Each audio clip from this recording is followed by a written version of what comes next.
Today we're going to talk about how to path X references. We have a test project here, and inside we have a base files directory with two base files. One's got a circle, one's got a line. The other one's the architectural folder. It's got two separate files in it. Let's ignore the backups for a second. So what we want to do is we want to go ahead and open up this drawing one here.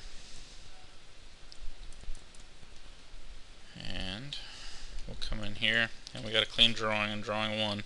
So what we can do is we can come in here and say attach DWG, and we can back up to the base files directory, and we can grab both of those and bring them in, and there they are. And that was utilizing full path. Now let's do this again. Let's do detach. Let's do attach drawing. Let's grab both base files.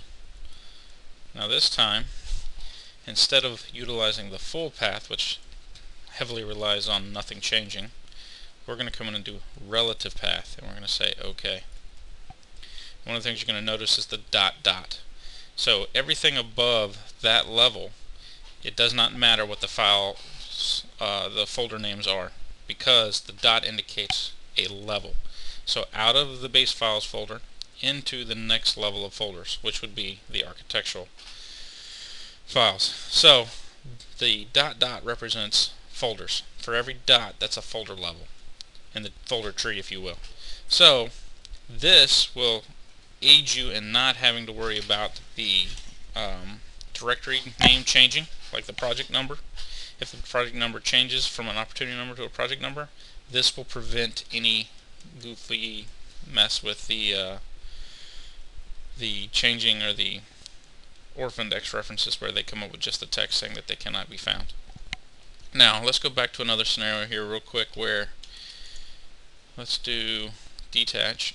Let's attach these again utilizing full path, which is what most of you will have as your default and have been for some time. So let's say that we have this file. Let's go ahead and save this. If we change the directory, this will break. Well, what I want to show you is just like we showed earlier on one of our videos, is how can you go in and edit multiple files and update the X references all at the same time. You go to Start, Autodesk, your version of AutoCAD, 2016 in this case, Xref Manager. This is the tool. So what I can do is I can go in here and add drawings, and I'll add my two architectural drawings from that project. I'll hit Open, add all nested references as well. We'll grab the X references, and you'll see that it still has the full path here.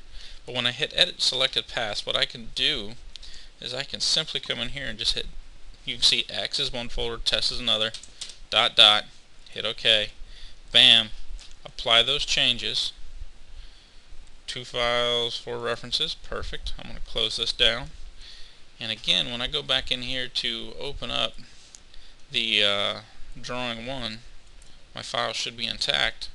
And not only that, but you can see that the pathing has been updated. This is probably the best way to handle things, if at all possible. I hope this has helped. Also, one other thing is I went ahead and made a image that may explain the entire layout of how the whole process works. So if this helps you, take a moment, look through that, read that image, and I hope it's helped.